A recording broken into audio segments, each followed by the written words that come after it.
1930-1932 жылдары КСР аумағында ұжымдастыру мен ашаршылық басталып, мұнайлы Гурьевтің де тұрмысы қиындай түсті. Осы кезеңде Сағыздағы мұнай кен орын игеру үшін арнайы жарлық қабылданды. Жамау ата Қос мырзаның кенжесі. Қос мырза дін жолын ұстанған, қажылық сапарын орындаған кісі еді. Бір кездері Меккеге дейін түйемен барып, рухани парызын өтеген. Үлкен ұлдары Ботағара, Жандау, Жабу. Сол имандылық пен табандылықты бойына сіңірген Жамау ата да балаларының күнкөріс қамымен Сағызға көшуге бел болды. Жары өмірден ерте өтіп, ендігі бар тірегі 4 баласы: Әуелбай, Орынбай, Мәнер, Қадырбай. Бұл көш бір әулеттің тағдырын айқындаған шешуші сәт болды. Аштық жайлаған елде Жамау ата бағытынан таймай, ұрпақ үшін жол салып, өмір көшін алға сүйрей жөнелді. Баяғыда аталарымыз, әкелеріміз, мына Жамау деген ата Гурьевте тұрған, балықшылы болған, балық аулап, бірақ өмір қиын болғасын, бұлар промыслы Сағызға мұнай саласына көшкен. 1942 жыл.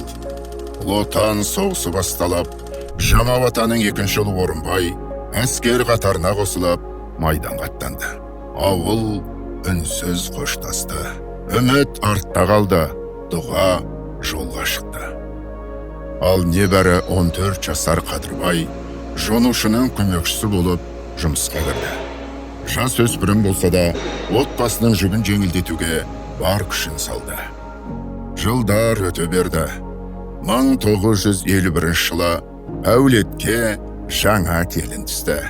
Жаңа өмір басталды. Кен жылы Қадырбай мен келіні Зәуре шаңырақ көтерді. Жас келін Зәуре ауыл ауруханасында медбике болып жұмыс істеп, үй шаруашылығын қатар алып жүрді. Бірақ қуанышқа қайғы араласты. 1952 жылы Жамау атаның қолына қара қағаз жетті. Ұлыңыз Орынбай ерлік пен қаза тапты.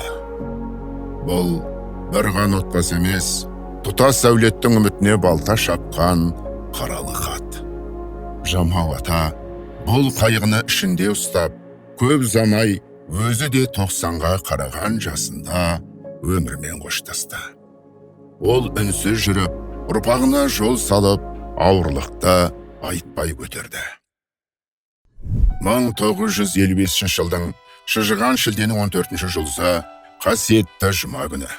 Сол сәтте бір әулеттің жаңа таң атты. Дүниеге Жұмабек келді. Руы Ысық, атасы Жамау, әкесі Қадырбай. Бұл бір дәуірдің жабылып, екіншісінің ашылуы. Жалғасқан ұрпақ, жаңғырған аманат. Қадырбай ата мен Зәуре апа, ағасы мен жеңгесі және балалары Сара, Жұмабек, Асқар, Әскер, Қуаныш қара шаңырақтың астында Сағызда өмір сүріп жатты. Алайда уақыт өте ауылда жоғары сынып болмағандықтан Қадырбай атаның отбасы 1965 жылы балаларды оқыту мақсатында Гурьев қаласына көшуге шешім қабылдады.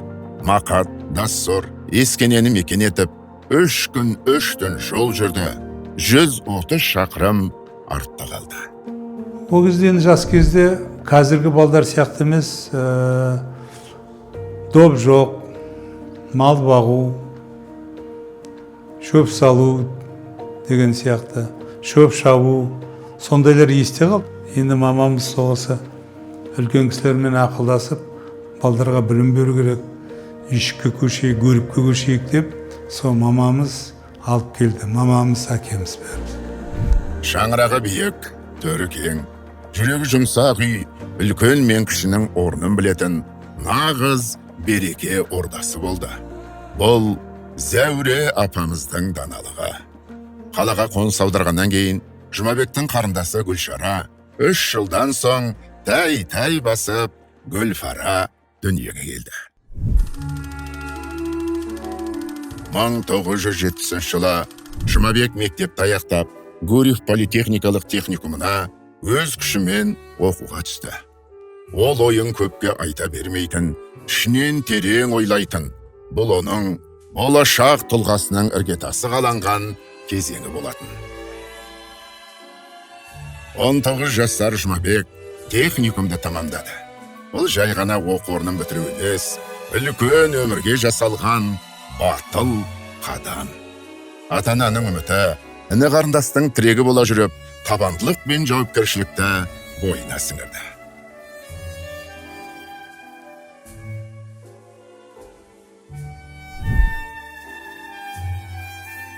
Мың 1974 жылы Жұмабек өз мамандығы бойынша алғашқы еңбек жолын бастады. Ол балықшы барлау, бұрғылау басқармасына бұрғышының 4-ші разрядтық көмекшісі ретінде жұмысқа орналасты. Бұл жай ғана қызмет емес, нағыз өндірістегі сынақ алаң еді.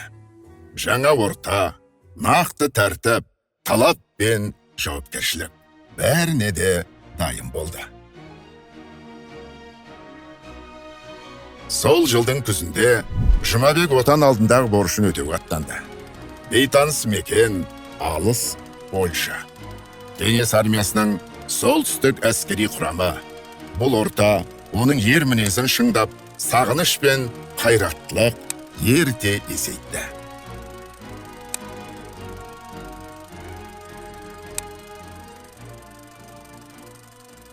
Армиядан келіп, 76 жылы. Манағы кісіге тағы да бардым, Қисметов Асабайға. Асабай, аға, мен армиядан келдім, жұмысын жалғастырғым келеді. 15 тәуліктік вахталық режим, ыстық пен суық климат, техниканың дауысы, бұрғының ырғағы, бәрі оның жанына сіңді. Қиын жұмыстан қашпай, өзінің мамандығын жақсы көріп, адал еңбек етуге ұмтылды. Бұрғышы мамандығы оның өмірінің басты мән мағынасына айналды. Сол жерде еңбек жолын 17 жыл, яғни 1991 жылға дейін өткізген Жұмабек, экспедиция жетекшісі қызметіне дейін көтерілді. Уақыт өзгергенімен, оның адамдық ұстанымы өзгермеді.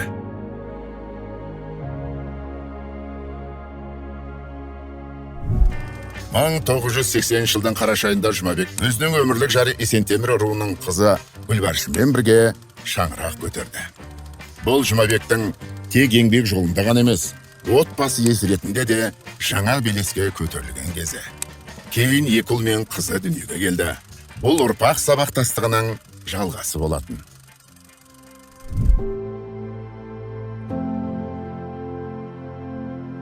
Мың 1982 жылы Жұмабек Алматыдағы Ленин атындағы политехникалық институтына түсіп, жоғары білім алуға қадам басты. 4 жыл сырттай білім алып, жұмысын да қатар алып жүрді. 1991 жыл еліміз тәуелсіздікке бет алған тұста Жұмабек Қадырбайұлының да еңбек жолы жаңа биікке көтерілді. Ол Гүрал атты бірлескен мекемесіне өндіріс бойынша бас директордың орынбасары болып тағайындалды. Кейін 2007 жылы Жұмабек Қадырбайұлы өзі алғашқы еңбек жолын бастаған мекеме балықшыдағы Бурбаның тікелей жалғасы болып саналатын Қазмұнайгаз бұрғылау компаниясына бас директор болып қайта оралды. Бұл өз тарихына қайта келу, басталған жолдың шыңына шығу еді.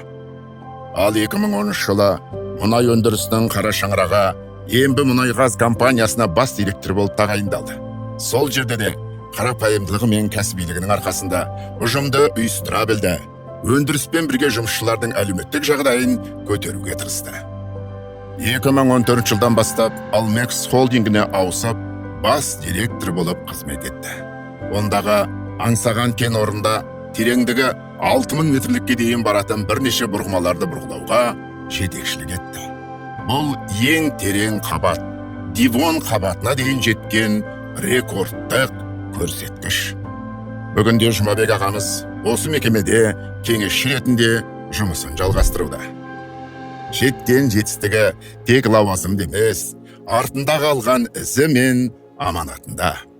Өзінің үшінісінде мұнай саласына баулып, ұрпағына жол сілтеді. Біріне ұстаз, біріне аға болды.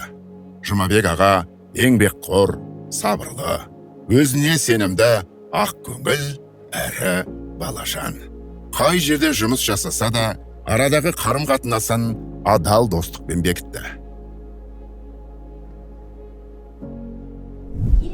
Мұнай саласындағы еңбек еленіп, бірнеше медаль мен құрмет орденіне ие болды. Ата-анасы мен бауырларынан ерте айырылса да, тағдырға мойымай, үлкенге құрмет, кішіге ізет көрсетіп, өмір жолын жалғады. Бүгінде артында ісі бар, сөзі бар, ел сыйлаған тұлға.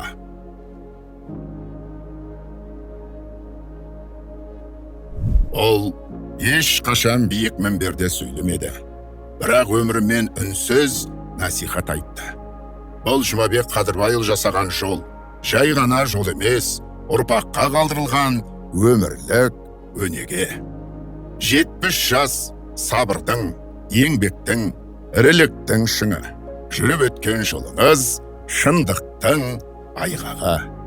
Құрметті Жұмабек Қадырбайұлы, сізге үлкен құрмет пен амандық және ұзақ ғұмыр тілейміз. Жасаған жолыңыз ұрпаққа үлгі болғай.